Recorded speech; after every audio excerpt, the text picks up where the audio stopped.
주님, 저희들이 마태복음서에서 주님께서 광야에서 유혹을 받으시던 그 장면을 마음에 새기면서 주님의 생명의 길을 찾으려고 합니다.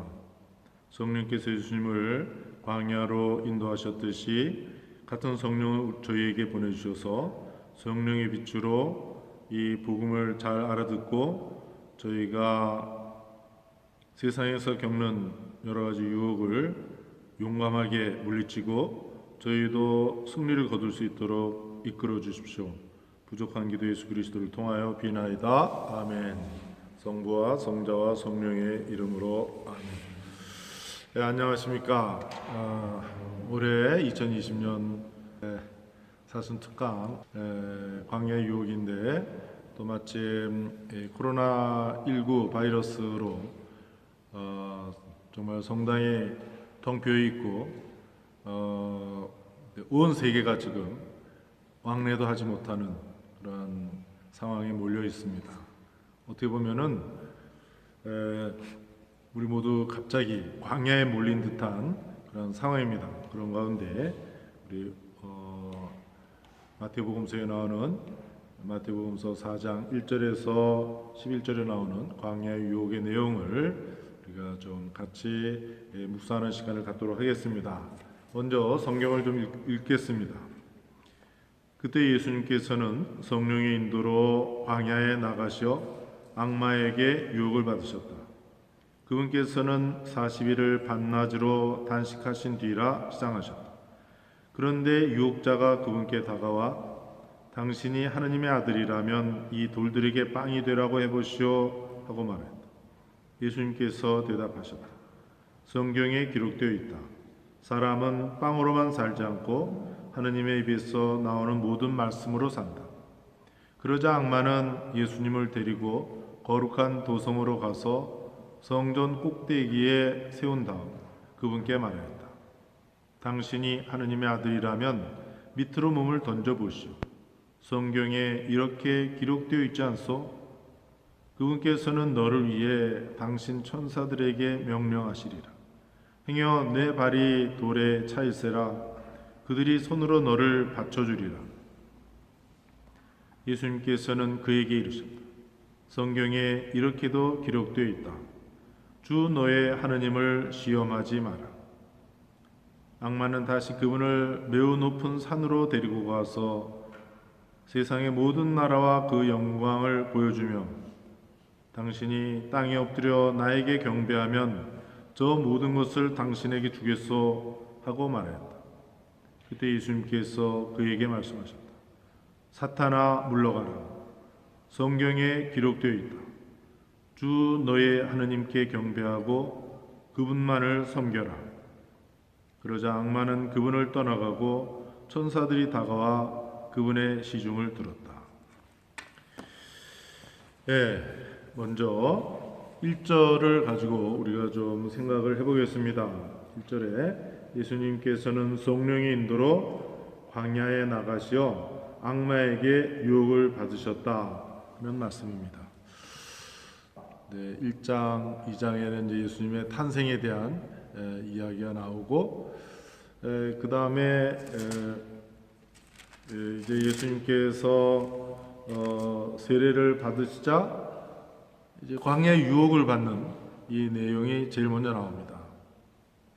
그래서 제가 이번에 이렇게 이 부분을 잘 보면서 왜 이 예수님께서 광야에서 먼저 유혹을 받으시고 그 유혹을 이겨내시는 장면이 왜 먼저 나오는가? 창세기 3장을 먼저 봐야 되겠습니다. 1장, 2장에는 하느님께서 세상을 창조하신 아주 아름다운 장면이 나오죠. 그러나 이제 3장에 하느님의 모습을 지닌 인간 아담과 하와가 그러니까 하느님의 모습이라는 것은 구체적으로 자유가 아닌가 하는 생각이 듭니다. 그 자유로운 존재이기 때문에 이제 유혹을 받죠. 그런데 그 유혹에 넘어가 버리고 맙니다. 너 이것을 먹으면 하느님처럼 된다. 선과 악을 스스로 알 줄 알게 된다. 그러니까 그 유혹에 넘어가는 겁니다.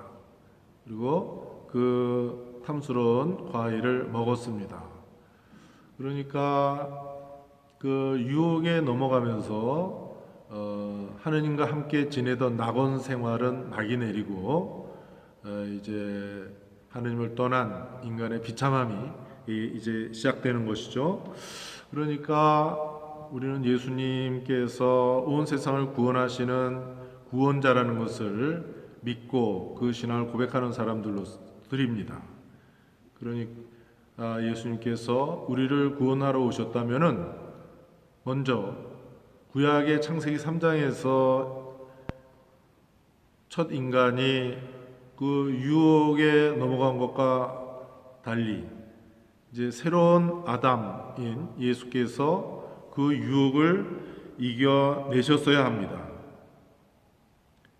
악마와 싸워서 승리를 거두는 이 장면, 여기에서 바로 구원의 복음이 울려 퍼진다라고 말할 수 있겠습니다. 자, 그러면 그 유혹의 내용은 무엇인가? 4장 1절부터가 이제 그 광야의 유혹이 시작되는데, 그 전에 마태복음 3장의 맨 마지막이 17절입니다. 거기에 예수님께서 요르단강에서 세례를 받고 올라오셨을 때 성령께서 비둘기 모양으로 내려오시고 하늘에서 하느님의 말씀이 들려옵니다. 이는 내가 사랑하는 아들, 내 마음에 드는 아들이다. 하느님 선수, 하느님 아버지께서 선수 예수님이 하느님의 아들이라는 것을 장엄하게 선포하셨습니다. 그런데 즉시 이제 악마는 예수님을 유혹하는 것입니다. 세 가지라고 다 말할 수 있지만은 분명한 표현이, 첫 번째 유혹에 당신이 하느님의 아들이라면 돌이 빵에 되게 해보시오. 두 번째 유혹에서도 당신이 하느님의 아들이라면 성전 꼭대기에서 밑으로 몸을 던져보시오. 이렇게 예수님 자신의 정체성에 대해서 시험을 하도록, 하느님 아버지께서 조금 전에 너는 내 사랑하는 아들이라고 했는데 그 말씀에 대해서 의심하도록 이렇게 유혹하고 있는 것입니다. 또한 예수님의 정체에 대한 유혹만 아니라 예수님의 사명에 대해서도 유혹을 하고 있습니다. 이는 내 사랑하는 아들, 내 마음에 드는 아들이다. 내 마음에 드는 이가 누구입니까?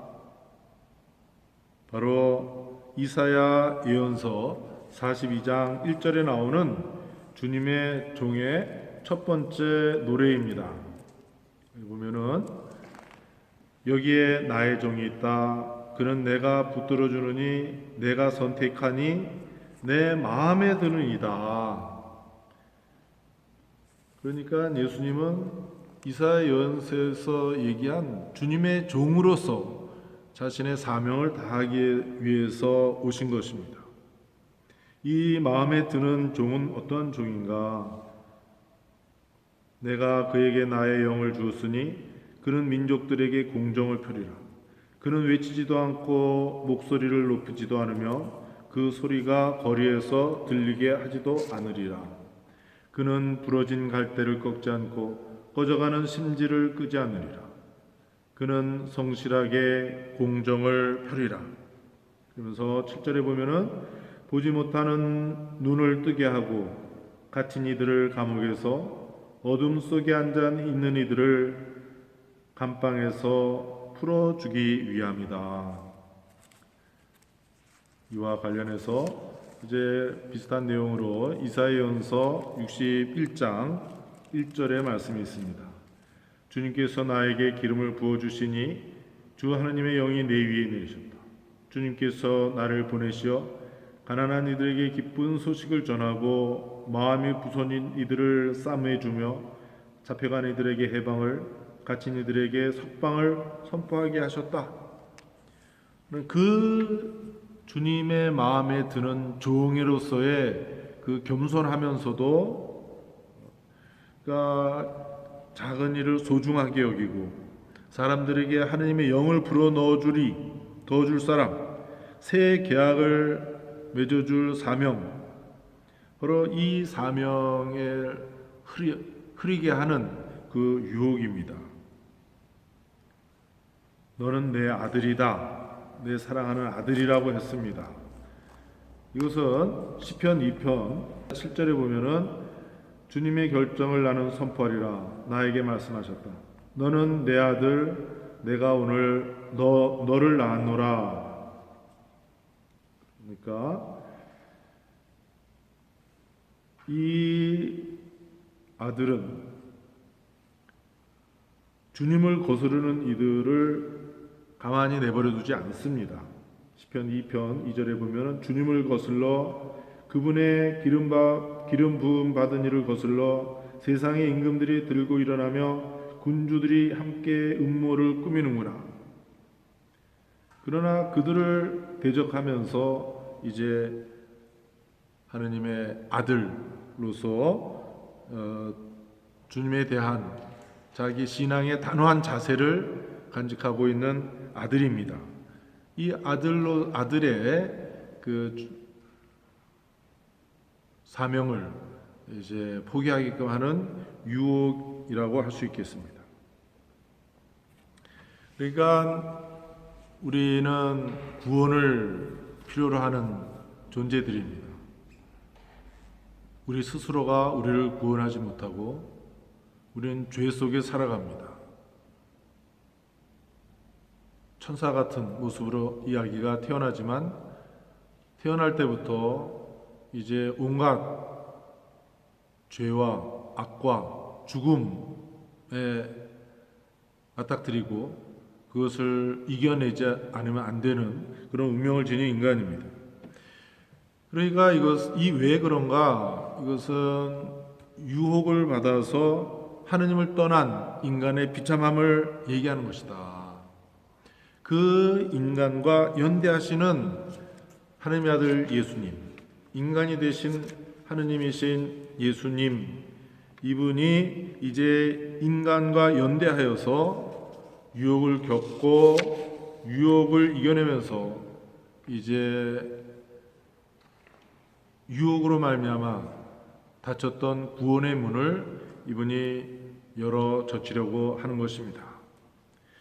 여기서 우리는 신약 성경의 히브리서 2장 17절 18절의 말씀을 다시 한번 되새겨 봄으로써 이 예수님의 유혹받는 예수님을 더 잘 이해할 수 있겠습니다. 히브리서 2장 17절 18절 그렇기 때문에 그분께서는 모든 점에서 형제들과 같아지셔야 했습니다. 그분께서는 고난을 겪으시면서 유혹을 받으셨기 때문에 유혹받는 이들을 도와주실 수가 있습니다. 이어서 히브리서 4장 15절에도 이와 같은 말씀이 우리에게 전해집니다. 우리에게는 우리의 연약함을 동정하지 못하는 대사제가 아니라 모든 면에서 우리와 똑같이 유혹을 받으신 그러나 죄에는 짓지 않으신 대사제가 계십니다. 그러니까 예수님께서 이렇게 유혹받으시는 자체가 우리에게 얼마나 위로가 되는지 모르겠습니다. 그리고 여기에서 우리의 구원이 이제 펼쳐지기 시작합니다. 이 마태복음 4장 1절에 보면은 예수님께서는 성령의 인도로 광야로 나가셨습니다. 그러니까 여기서 광야는 어떤 곳인가 다시 한번 우리가 생각해 봅시다. 광야, 사람들이 살기 어려운 곳입니다. 마르코복음 5장 3절 5절에서도 보듯이 마귀들이 머무는 곳입니다. 정말 황량하고 먹을 것을 구하기도 어렵고 마실 물을 구하기도 어렵습니다. 그러나 그것은 한없이 넓게 펼쳐지는 곳이기도 합니다. 성경에 보면은 그래서 광야에서 하느님이 함께 계시는 것을 체험할 수 있었던 곳입니다. 이스라엘이 40년 동안 시나이 광야에서 지냈습니다. 많은 어려움을 겪었지만 그러나 거기에서 하나님의 현존을 깊이 체험했습니다. 구약 성경 호세아 예언서 2장 16절은 이와 같은 기록을 우리에게 남겼습니다. 그러나 이제 나는 그 여자를 달래어 광야로 데리고 가서 다정히 말하리라. 또 13장 5절에 이렇게 말씀이 이어집니다. 바로 내가 저 광야에서 저 메마른 땅에서 너를 알았다. 신약성경의 마르코복음 1장 35절에서 보면은 예수님께서 새벽 아직 캄캄할 때 일어나 외딴 곳으로 나가시어 그곳에서 기도하셨다. 광야에서 예수님께서 아직도 캄캄한 새벽에 예수님께서 기도하셨습니다. 예수님께서는 이 광야에서 악마를 쳐부수시고 마침내 승리를 거두셨고 그 광야에서 천사들의 지중을 받았습니다. 그러면 오늘 우리가 내몰린 광야와 같은 곳은 어디인가? 우리 이 도시 1000만이 넘게 사는 이 서울이라는 도시, 또 1500만이 함께 어우러져서 사는 이 수도권, 광야와 같은 곳입니다. 하나님이 없는 것과 같고 무수한 유혹에 시달리는 광야와 같은 이곳에서 하느님을 만나고 하느님을 체험하면서 하느님과 함께 승리를 거둘 수 있는 곳이라는 것을 우리가 마음에 담아둬야 되겠습니다. 예수님께서 이 세상에 오신 것은 인간의 불행을 가져오는 근본적인 문제, 곧 죄를 없애버리시고 이 세상에 하느님 나라를 세우시기 위해서 이 세상에 오신 것입니다.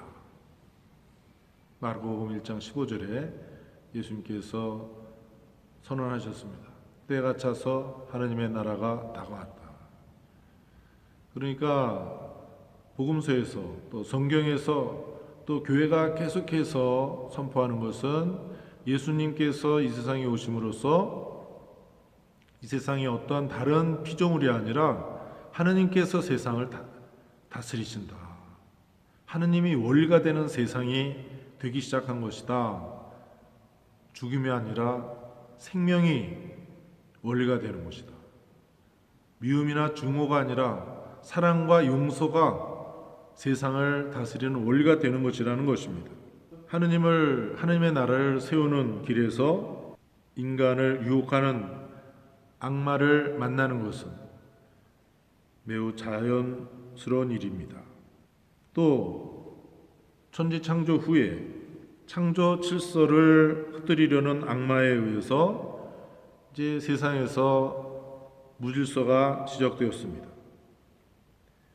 그래서 예수님께서 오셔서 세상을 구원하시려고 하시는데 먼저 그 악마를 대적하셔야 했습니다. 예수님이 이 세상을 구원하기 위해서 파견되어 오셨는데 가장 중요한 사명은 바로 이것이다. 인간을 유혹에 빠뜨리고 그래서 인간이 하느님을 떠나서 그 죄와 죽음이 없는 낙원을 떠나게 된 그 악마의 유혹에 대해서 이제 그 승리를 거둬야 된다는 겁니다. 이제 우리가 악마의 존재를 인정하지 않으면 예수님께서 우리를 구원하시는 일을 깊이 이해할 수 없다는 것을 인정해야 되겠습니다. 예수님께서 혼자 광야에서 그 악마의 끈질긴 유혹을 견뎌내신 것이 아닙니다. 예수님께서 성령의 인도로 광야에 나가셨다고 했습니다.